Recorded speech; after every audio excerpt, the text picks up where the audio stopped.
Bonjour tout le monde et bienvenue dans ce briefing des marchés du 21 septembre 2021. Avant de débuter, je vous laisse prendre connaissance de l'avertissement légal sur les risques.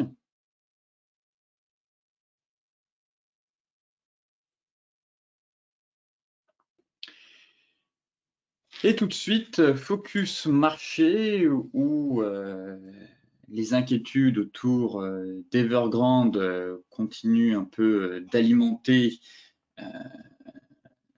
l'ensemble des places boursières. En parallèle, nous avons aussi la réunion du FOMC qui a commencé et nous aurons donc les annonces de la Fed à partir de mercredi.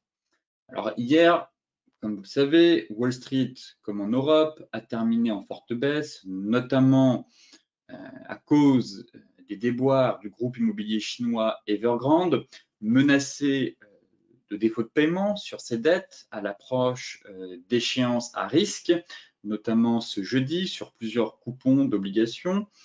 Et le S&P et le Nasdaq ont donc enregistré leur plus forte baisse en pourcentage en une séance depuis le 12 mai dernier. Alors, l'aversion au risque est par ailleurs amplifiée par l'attente des annonces de la Réserve fédérale américaine mercredi soir. La Fed pourrait ne pas annoncer formellement qu'elle s'engage dans le tapering, mais elle pourrait préciser ses intentions en la matière. Et surtout ses prévisions, comme je vous le disais, en matière de croissance, de chômage, d'inflation et encore une fois des taux d'intérêt qui globalement devront et vont sûrement influencer forcément les marchés financiers.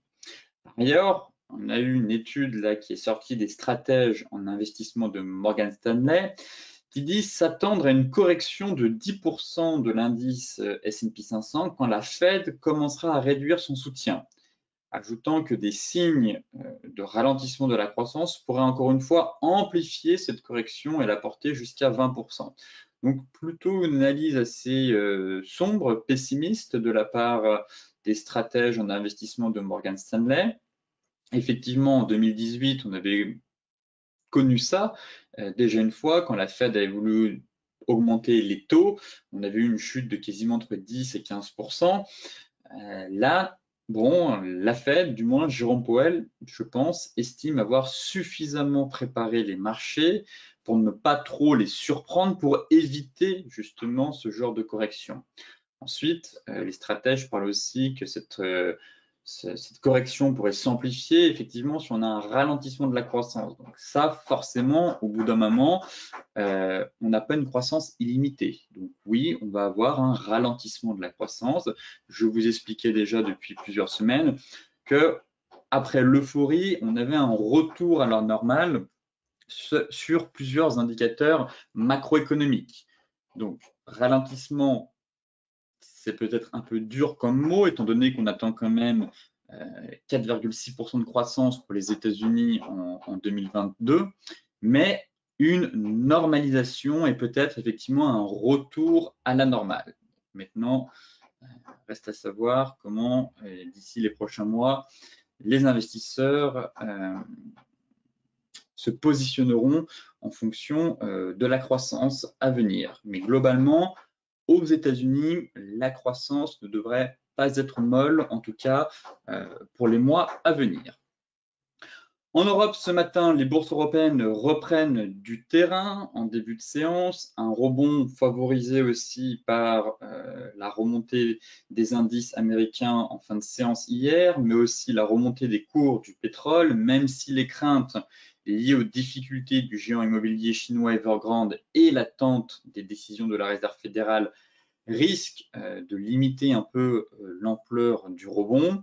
Effectivement, hier, le stock 600 a reculé quasiment de 1,7%, son repli le plus marqué aussi depuis le 19 juillet, en raison des craintes de voir un défaut d'Evergrande sur sa dette, fragiliser l'ensemble du secteur immobilier et une bonne partie du système financier chinois.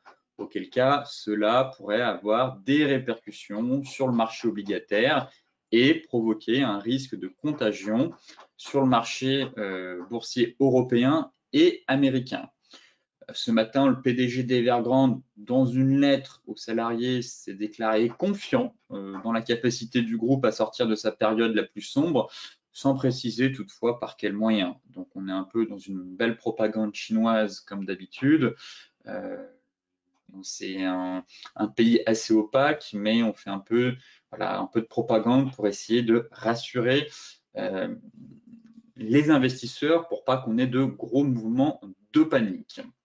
En tout cas, les interrogations maintenant portent désormais sur la manière dont les autorités de Pékin peuvent intervenir directement ou indirectement pour soutenir Evergrande ou en tout cas circonscrire l'impact de sa déroute. Auquel cas, comme je vous le disais, on pourrait avoir une chute assez violente sur le marché chinois et derrière impacter une bonne partie de l'économie mondiale. Toutefois, prise de recul toujours, ici nous avons donc le prix de l'obligation de 2022 pour Evergrande et donc l'obligation 2022 d'Evergrande tombe effectivement en dessous de 25% de sa valeur nominale après que l'agence S&P 500 a déclaré que le défaut de paiement était probable.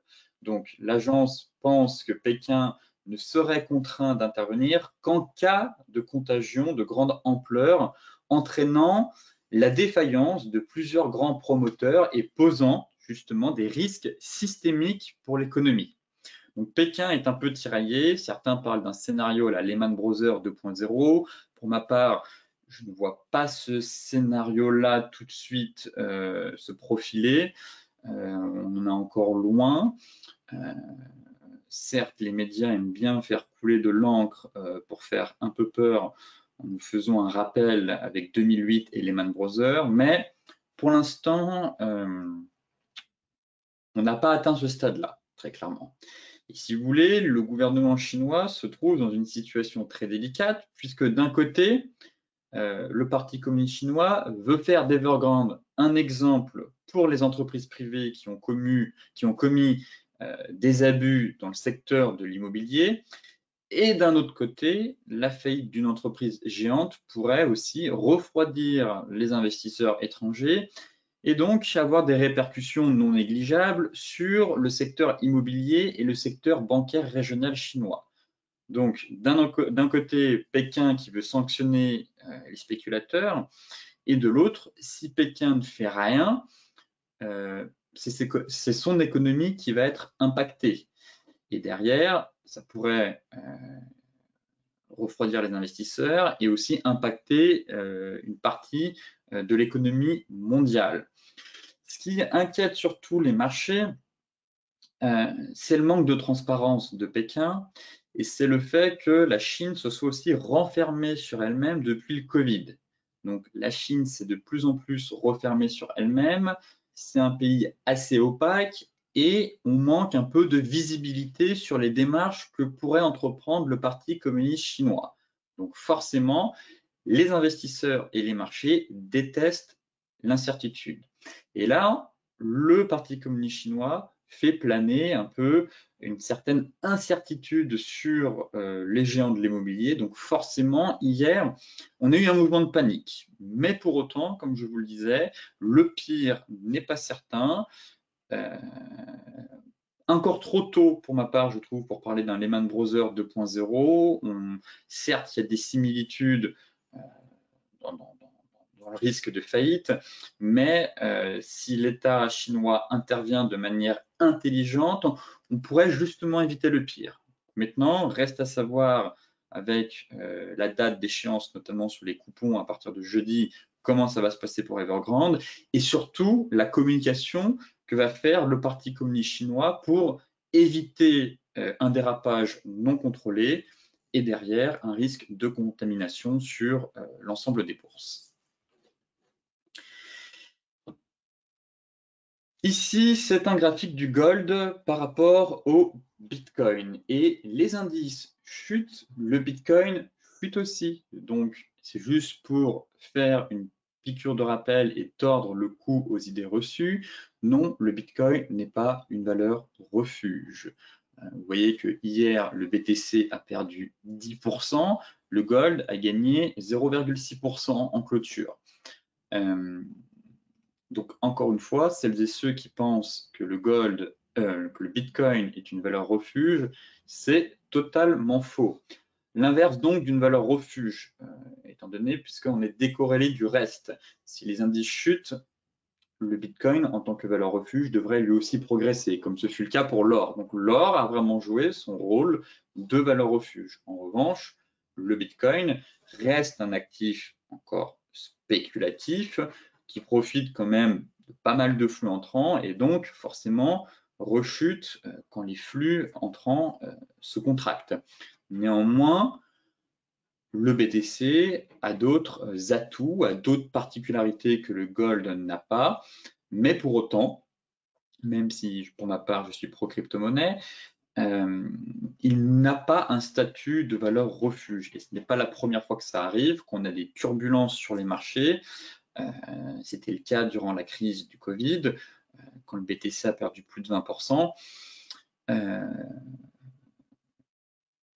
On n'a pas eu une hausse du BTC durant le crack lié au Covid. C'est bien après, une fois qu'on a eu pas mal d'injections de liquidités et que les marchés se sont stabilisés dans un creux, que le BTC est aussi reparti. Mais là, encore une fois, je trouvais ça pertinent de montrer pour celles et ceux qui avaient des doutes que effectivement non, le BTC a certaines particularités qui fait que, notamment au niveau de l'inflation, qui fait que pas mal d'investisseurs s'intéressent à la crypto-monnaie pour aussi éviter qu'une partie de leur trésorerie fonde, comme c'est le cas actuellement avec le dollar. Mais en cas de grosses secousses sur les marchés, le BTC n'a pas un rôle de valeur refuge, alors que le gold, lui, oui.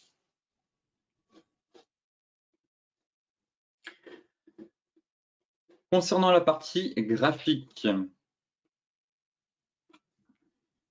ici, nous pouvons voir finalement que le pivot que j'évoquais avec vous hier, zone 6400, 6380 points, a tenu. Pour moi, c'était le pivot clé à tenir. Si on enfonçait ce niveau, c'était grosse dégringolade. En direction, je visais 6250. Tant que ce niveau tient, effectivement, je vous disais qu'un rebond était possible avec comblement du gap. Donc là, celles et ceux qui ont réussi à se positionner ici sur des signaux un peu plus courts, eh bien, bravo à vous. En tout cas, pensez à prendre des bénéfices. Effectivement, ici, on a eu une magnifique divergence 15 minutes validée par un avalement haussier. Et pour moi, j'estime que l'objectif a été atteint. C'est les retracements de 50% de Fibonacci. Voilà, donc objectif théorique de la divergence, on est dans le rebond, maintenant balle au centre, objectif majeur atteint. Le pire n'est pas certain, comme je vous le disais en introduction, je voyais beaucoup de peur hier sur les réseaux sociaux, mais pour l'instant, tant qu'on préserve pour moi les gros supports, pas la peine de paniquer plus que ça. Là, actuellement, on est sur un rebond technique. On attend encore beaucoup de choses cette semaine, notamment les annonces de la Fed et aussi des annonces du Parti communiste chinois vis-à-vis d'Evergrande. Mais en tout cas, celles et ceux qui ont vu cette divergence et qui ont réussi à se positionner, une prise de bénéfice doit s'effectuer sur ces niveaux-là. En plus, on est venu combler le gap. Et on tente justement de pullbacker l'ancienne borne du canal. Donc, là, j'attendrai au moins la cassure de cette résistance avec réintégration pour viser un peu plus haut sur le CAC. Là, balle au centre selon moi, car on a retracé 50% de la baisse, tout simplement. Donc acheter ici, bon, le marché prend déjà 1,5%, c'est peut-être un peu tard. Prendre des bénéfices, remonter ses stops, oui. Maintenant, encore une fois, pas de précipitation sur le CAC si vous n'êtes pas positionné dessus. Attendez que la poussière retombe, notamment avec les annonces de la Fed demain. Autre élément intéressant, je trouve, c'est potentiellement l'évolution dans un canal baissier. Donc là, pareil, on pourrait très bien retomber une deuxième fois et consolider dans un range. Effectivement, si on est dans un trou d'air ici eh bien, je pense qu'on pourrait consolider dans un range entre 6570 et 6400 points, et que par la suite, la sortie par le haut de ce canal permettrait de relancer la dynamique haussière de long terme pour aller chercher les prochaines résistances. Là, à la veille de la Fed, je vois mal le marché prendre 3-4% et s'envoler en direction des 6700 points. Bon, rebond technique, maintenant peut-être une phase de stabilisation à venir. Je n'exclus pas de nouveau un trou d'air. Très clairement ici, ça peut très bien être un trou d'air et on retombe et on consolide. En tout cas, encore une fois, je travaillerai les niveaux des 6400 points, les 6570 points constituent également un niveau important. Pourquoi pas pour revendre sur signal technique baissier. Mais sinon, derrière, je surveillerai aussi la cassure par le haut de ce canal baissier pour relancer la dynamique de fond. Le DAX, même constat, petite frayeur, mais la zone, encore une fois, des 15 100 a tenu. Donc pour moi, c'est le pivot clé de la semaine en clôture de bougie.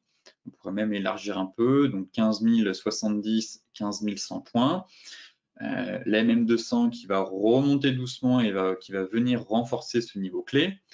Mais là, encore une fois, plus de peur que de mal. Les gros niveaux de support ont tenu et on pourrait très bien évoluer dans un range de plus grande ampleur.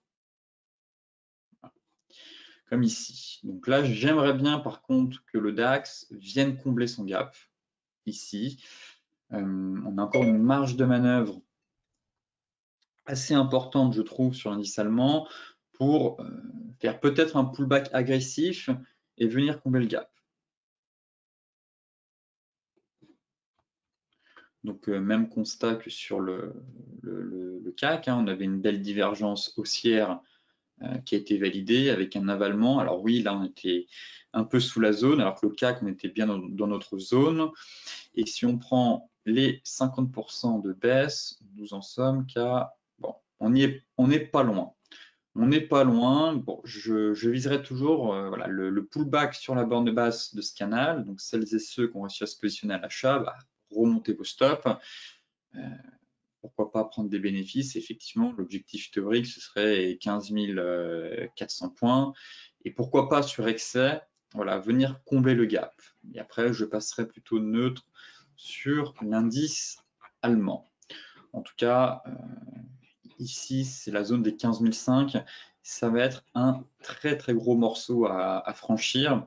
Donc, on attendra bien évidemment le franchissement de ce niveau pour espérer un potentiel haussier plus important. Car ici, on a vraiment une grosse zone et je pense que ça pourrait bloquer, en tout cas freiner le flux acheteur qui est en train de naître sur l'indice allemand. Mais pour l'instant, plutôt une grosse panique, plus de peur que de mal, je trouve, et le pivot clé pour moi, ça reste les 15 100, ce gros niveau. Effectivement, si on enfonce, là, le risque de dégringolade serait plus important. Mais pour l'heure, un range, de nouveau, ne serait pas à exclure sur le DAX. Le Dow Jones, qui a réagi parfaitement à ces zones, surtout sur les futurs. Donc là, autant on est sur le cash, mais sur les futurs, on avait quand même tracé pas mal de zones et il faut intervenir tout simplement dans ces zones-là.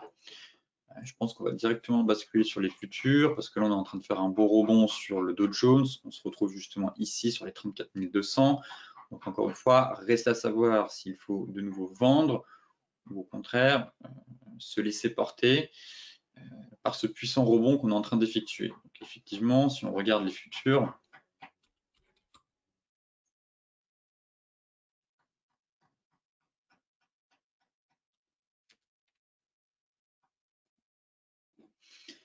voici les zones qu'on avait tracées. Donc hier, avant l'ouverture US, on était en train d'enfoncer cette zone. J'évoquais potentiellement, si on ne parvenait pas à reconquérir, de nouveau vendre ici pour viser la prochaine zone. Et on est venu taper pile poil le bas de notre zone. Et là, encore une fois, gros rebond avec retour sur une zone de résistance. Donc là, le schéma va être le même, c'est d'affiner sur les unités de temps plus courtes pour savoir si le marché a suffisamment de force pour aller chercher la prochaine zone ou au contraire retomber en direction du sud. Donc là, d'un point de vue des retracements de Fibo, voilà, on est venu chercher les 38,2. Donc là, on est effectivement sur une zone de prix. Pour l'instant, il nous a marché plutôt bien orienté à la hausse dans le rebond. On pourrait très bien monter un peu plus haut. Donc là, pareil, ce que je vais surveiller, ça va être à partir de l'ouverture US. Même constat ici, hein, belle divergence dans la zone. Mais là, j'estime qu'il est trop tôt, en tout cas, pour vendre sur Dow Jones. Alors, celles et ceux qui sont positionnés en bas, eh bien, remontent leur stop, encaissent peut-être quelques bénéfices, mais le Dow Jones pourrait monter un peu plus haut. Je pense, là, actuellement, données horaires, on n'a pas d'indication que le marché va retomber, très clairement. Pareil sur le CAC et le DAX, on est vraiment dans un flux haussier ce matin. Maintenant, ce qui va m'intéresser, c'est la réaction sur les zones. Soit sur une bougie horaire, soit sur une bougie 4 heures. Donc là, le prochain niveau à aller chercher, ce serait les 50%, voire les 61,8 pour venir taper la plus grosse zone. Mais pour l'instant, achat ici un peu risqué étant donné qu'on est dans une zone de résistance, donc on attendra la cassure. Et vente, pour moi, c'est encore trop tôt. Voilà pourquoi j'attends maintenant patiemment l'ouverture à 15h30 pour avoir un peu plus d'indications sur la puissance de ce rebond. Voir si c'est un rebond fébrile et qu'on retombe direct. Généralement, les US ont tendance à retracer 50 voire 61,8 de la dernière vague de baisse. Donc là, 38,2, c'est un peu faible comme rebond. Voilà pourquoi je n'exclus pas un rebond un peu plus puissant. On a une belle chute. L'Europe retrace de 38,2 de 50 et globalement, les US, eux, ont tendance à retracer minimum de 50, voire de 61,8. Donc, à surveiller à l'ouverture, voir la force de ce rebond jusqu'où il peut porter le flux acheteur. L'euro-dollar.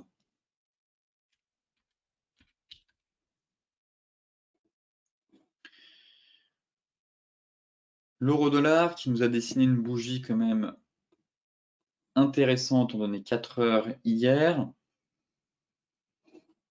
Et la clôture daily pourrait être aussi pertinente, dans le sens où tout dépend la taille de la bougie, mais effectivement, si on fait une belle bougie flux, on pourrait clôturer avec une étoile du matin doji.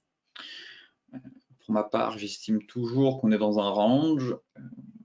À l'approche de la Fed, prendre position sur l'euro-dollar, c'est un peu audacieux, très clairement.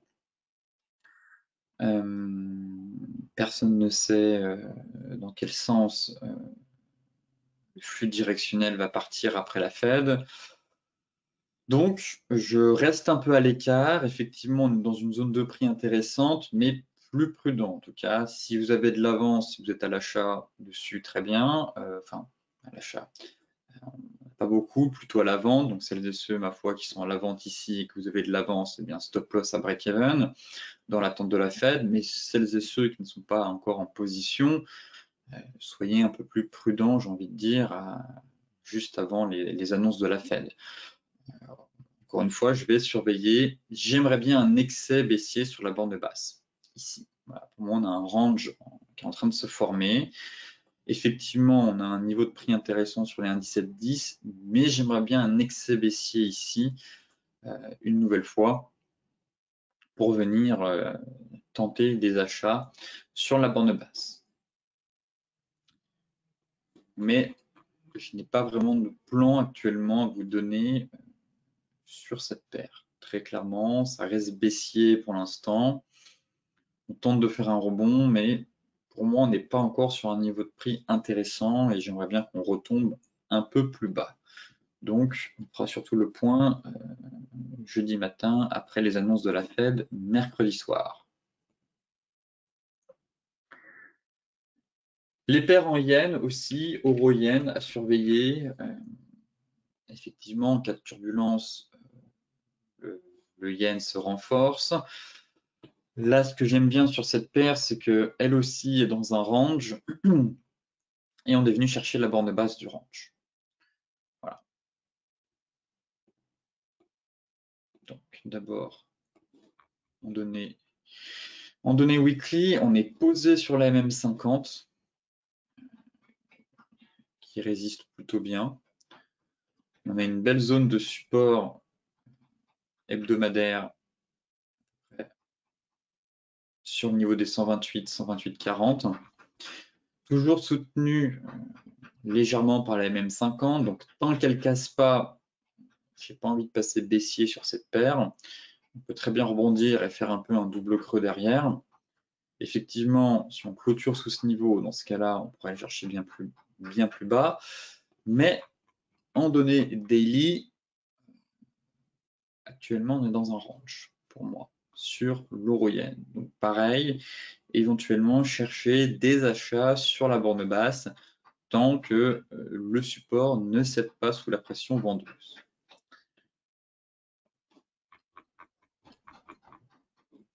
Malheureusement, je ne constate pas en tout cas de chandelier indiquant un retournement actuellement. Donc parfois, on peut ne pas avoir du tout de chandelier de retournement et faire une rotation complète.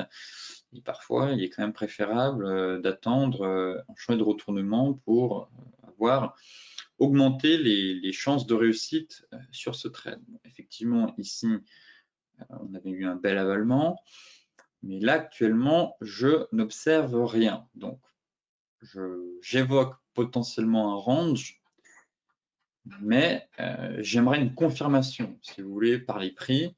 On a bien un point bas à court terme et pas seulement un vieux rebond et derrière on va casser, on ira chercher plus bas. Donc affaire à suivre, en tout cas je vais suivre de près cette paire car selon moi il y a potentiellement une opportunité de trading soit à l'achat soit à la vente, mais encore une fois j'aimerais un signal technique de la part des prix. Et pour l'instant, force est de constater que les prix ne nous donnent aucune indication sur une potentielle rotation complète vers, d'une part, la borne, le milieu de range, et d'autre part, la borne haute de ce range. Enfin, pour terminer, on pourrait aller voir le GBP USD. Pareil, c'est vrai que je surveille aussi cette paire.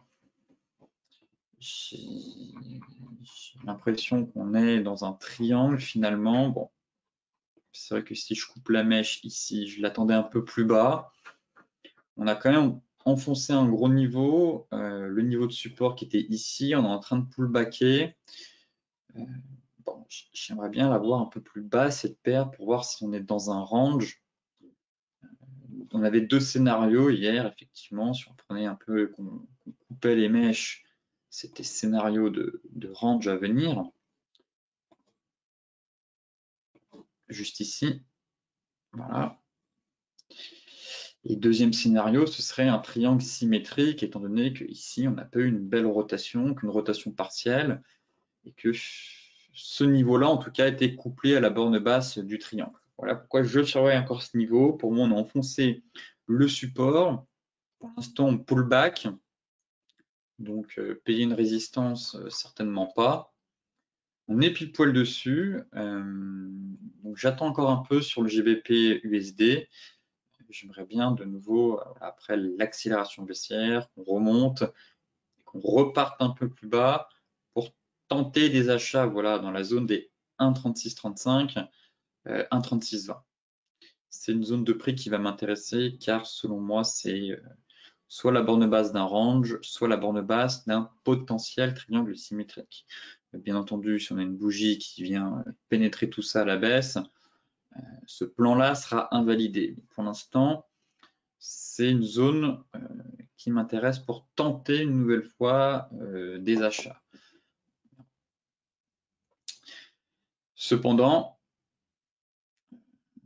ce qui m'embête un peu, c'est la Fed mercredi qui pourrait faire valdinguer un peu ce scénario dans les prochains jours. Donc, pareil, je ferai le suivi en tout cas de cette paire. Jeudi, après les annonces de la Fed, on aura un peu plus de visibilité sur les paires en dollars. Le gold.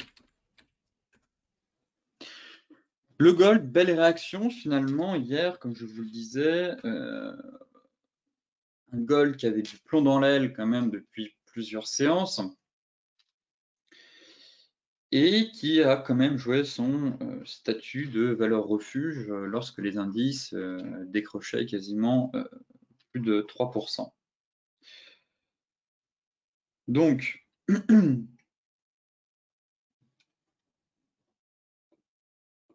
en données daily, j'aime bien la tournure qu'on est en train de prendre. Le scénario d'une ETI est encore envisageable. Bon, encore une fois, la Fed peut envoyer aussi ce plan à la poubelle, étant donné que la dernière fois, elle avait quand même bien fait plonger le gold. Donc ici, pareil, affaire à suivre, mais en tout cas, on est sur un gros niveau de support.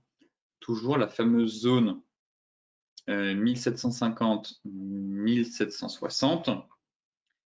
Et on a eu un test positif sur ce niveau-là. Derrière, effectivement, on avait aussi cette divergence 4 heures qui a plutôt bien fonctionné, avec un avalement et un test positif dans la zone. Donc derrière, l'objectif théorique à court terme, ce serait les 50%.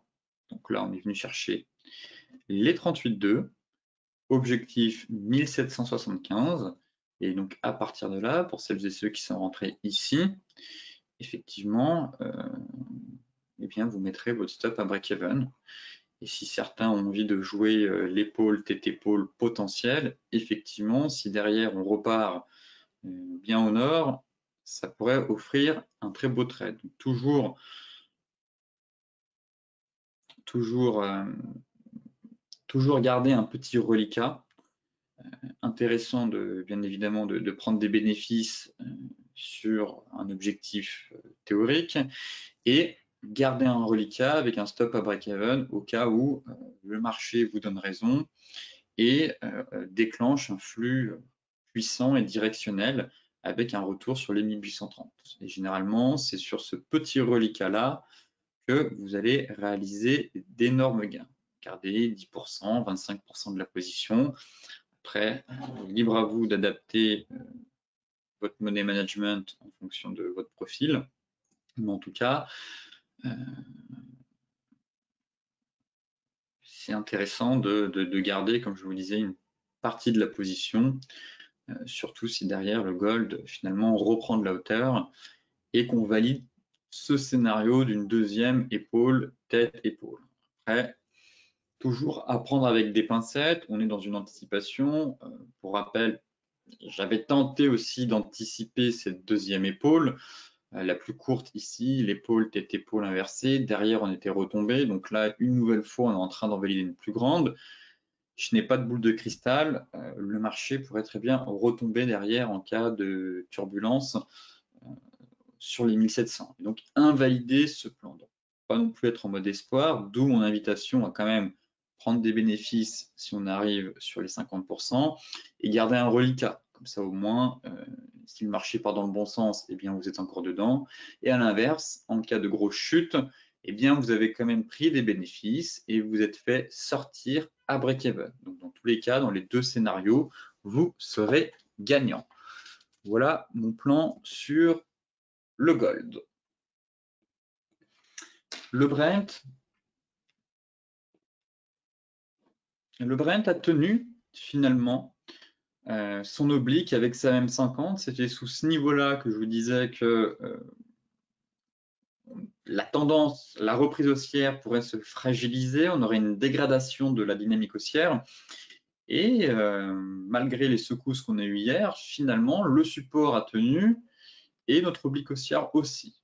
Pour l'instant, en tout cas, on est toujours sur des plus bas et des plus hauts de plus en plus hauts et des acheteurs de ce fait qui gardent la main depuis fin août. En tout cas, on est dans un flux haussier pour l'instant.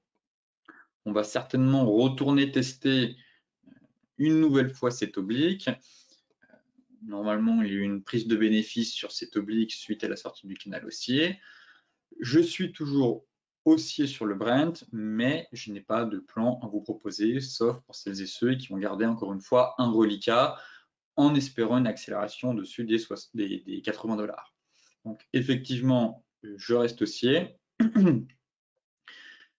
Un objectif intermédiaire a été fait. Maintenant, j'attends la cassure de ce niveau pour aller chercher le TP2 qui, selon moi, serait à 80 $. Voilà le plan sur le Brent qui n'a pas changé et à plus court terme.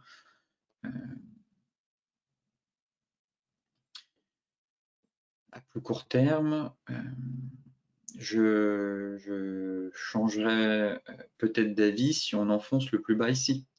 La zone de support avec mon oblique, effectivement, si le marché retombe, là, on avisera par la suite. Pour l'instant, tant que j'ai mon oblique et même 54 heures qui viennent coiffer les cours, bon, on est dans un scénario avec des plus bas et des plus hauts de plus en plus hauts.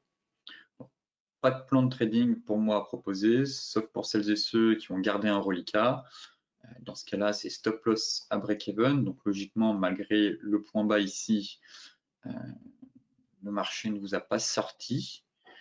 Et donc, un peu comme sur le gold, si ça retombe, eh bien, vous avez pris des gains et vous êtes stoppé à break-even. Et si le marché franchit ce morceau, ce gros morceau-là, eh bien, votre reliquat vous permettra d'engranger pas mal de gains par la suite si le marché vient TP le niveau des 80 $. Le light, mais le light c'est la même chose, seulement que le light sous-performe et on est quand même bien retombé.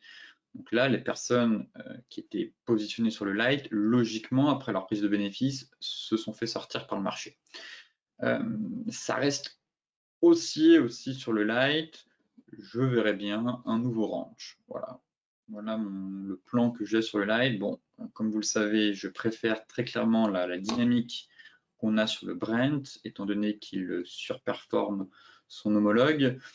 Mais à court terme, je verrais bien un range en fait, de nouveau un range, tant qu'on n'enfonce pas ce support-là. Donc là, vous voyez par exemple l'oblique qu'on a tracé sur le Brent, elle n'a pas été enfoncée. On est bien rebondi dessus, on a reparti. Là, on est venu enfoncer la MM50, l'oblique, bref, c'est un peu fébrile.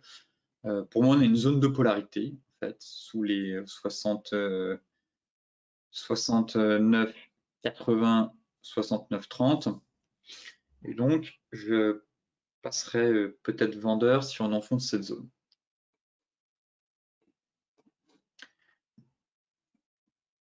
Mais là, à court terme, plutôt un range à venir entre 73 et 69, 70. Donc pour l'instant, pour moi, rien à faire sur le range, sur le Brent, sur le WTI. On est un peu au milieu de nulle part, donc voilà, j'attendrai un retour sur le niveau de support ou un breakout de la résistance. Le Bitcoin qui a pas mal plongé hier, mais finalement est venu TP sa zone 2. Donc belle cassure par le bas et correction en ABC finalement. Pour moi, j'opte pour une correction en ABC. Je vais enlever Ichimoku parce que là on a déjà pas mal d'éléments qui viennent charger notre graphique. C'était un scénario que je surveillais aussi, cette fameuse correction en 3 vagues, A, B, C, et pour moi on est venu taper la vague C sur notre zone à 41 000. C'est ici que tout va se jouer. Alors, durant la nuit, à 2 heures du matin, on a eu l'énorme rebond, donc peut-être que certains avaient placé des ordres limités, ou des ordres épuisettes, pourquoi pas. D'autres étaient peut-être réveillés, mais effectivement, c'était la deuxième zone d'achat à l'intervention. Et là, bon, payer ici, encore une fois, certainement pas. On attendra au moins une réintégration du BTC à l'intérieur de la zone des 44 000 $. Là, actuellement, on est toujours sur un pullback et on pourrait bien partir en fait dans un range, soit un micro-range, soit un range bien plus large, comme celui-ci, entre 41 000 et 53 000 $, donc quasiment un range de plus de 10 000 $. Pour autant, ça reste haussier pour l'instant. Tant qu'on ne repasse pas sous les 41 000, voilà, le pire n'est pas certain pour moi. On est encore toujours dans une bonne zone d'achat ici. C'est un gros niveau qu'on avait travaillé. On est venu pullbacker. On est venu reprendre appui dessus, donc c'est une zone de polarité. Et maintenant, il va falloir surveiller un peu dans les prochains jours la dynamique des prix. Autant sur l'Ethereum, on consolide ici dans un canal. Donc effectivement, autant là, ce serait peut-être plutôt un biseau. Voilà pourquoi je vais surveiller un peu cette grosse zone de consolidation qu'on a sur le BTC. Pas de plan de trading pour moi dans cette zone. Soit on se positionne une nouvelle fois à l'achat ici. Si vous voulez tenter de vendre, là, pourquoi pas. Je n'interdis pas de vendre le BTC. Encore une fois, sur signal. Après, l'autre élément que je vais surveiller, c'est une réintégration de ce niveau. Maintenant, reste à savoir si on va évoluer un peu dans un biseau et un flanion avant de repartir. Mais en tout cas, si on retourne sur la zone des 41 000, je pense qu'une nouvelle fois, il faudra chercher des signaux d'achat. Là, on est sur résistance, donc à court terme, vous pouvez peut-être penser à prendre des bénéfices ou attendre la cassure. Mais pour l'instant, en tout cas, je ne trouve pas que le BTC soit sur un niveau de prix intéressant. Même à la vente, pour l'instant, on s'inscrit vraiment dans un rebond. Pas de changer de retournement, donc on a fait une belle purge, encore une fois. Mais le niveau qui va m'intéresser, ce sera un retour sur les 41 000. Ou soit qu'on parvienne à réintégrer l'ancienne borne basse du range, pour derrière aller chercher les 46 000. Voilà le plan, enfin, pas vraiment de plan, mais les grandes lignes sur le BTC pour l'instant. Là, pour moi, on est un peu au milieu de nulle part, donc ça ne m'intéresse pas pour élaborer un plan de trading. L'Ethereum, qui lui est déjà plus pertinent, je trouve. Encore une fois, hein, on est venu taper la zone, la deuxième zone, et derrière, ça rebondit. Donc, toujours des zones quand même très pertinentes. Pareil, là, on se situe au milieu de nulle part. Encore une fois, on n'est même pas revenu complètement sur l'ancienne zone. On est un peu au milieu des deux, donc rien à faire. Je chercherai à nouveau des achats si on retombe ici, très clairement. Et en données 4 heures, on est potentiellement... Voilà. Vous voyez, on est potentiellement dans un canal baissier, en fait, voire un drapeau. Donc voilà pourquoi je surveille un peu l'évolution à venir des prix à l'intérieur de ce canal. Car effectivement, si on en sort par le haut derrière, ça pourrait être assez violent. On pourrait de nouveau avoir une nouvelle jambe de hausse. Si je me mets en données daily, tac. Donc là, on a plusieurs points de contact, 2 points de contact en haut. On est venu taper notre fameuse zone à 2900, 2855, retracement de 50% de Fibonacci. Pour l'instant, pas d'alerte baissière tant qu'on n'a pas enfoncé ce niveau. Effectivement, si on casse ce niveau, j'aurais le sentiment en tout cas que les vendeurs sont en train de prendre l'ascendant psychologique. Mais sinon, comme sur le BTC, on a eu une correction en A, B, C, et derrière, on est potentiellement en train d'évoluer dans un canal baissier, voire un drapeau. Donc, voilà pourquoi ça va être très intéressant de suivre l'évolution de l'Ethereum. Mais si dans les prochains jours, on parvient de nouveau à casser cette zone MM50, à sortir par le haut de la zone des 3350, eh bien, tout porte à croire qu'on pourrait avoir une fin de baisse et une reprise haussière pour aller chercher les 4000 $. Si on est dans un drapeau, on pourrait même aller chercher un peu plus haut. Donc, voilà un scénario de moyen long terme à suivre. Toutefois, encore une fois, on est dans une anticipation, étant donné qu'on n'a pas de sortie par le haut. Mais j'aime bien là, à court terme, la dynamique que les prix sont en train de prendre. Et surtout, le test positif, encore une fois, du support à 2800, 2900 $. Tant que ce support ne cède pas, de nouveau, eh bien, si on retourne sur ce niveau-là, je vous invite en tout cas à chercher des signaux d'achat pour espérer une sortie par le haut par la suite de ce canal baissier. Écoutez, sur ce briefing des marchés touche à sa fin. Encore une fois, soyez prudents sur les marchés. On a pas mal de volatilité, pas mal de news qui devraient tomber, notamment avec la Fed, et les marchés espèrent des annonces sur Evergrande avec le Parti communiste chinois.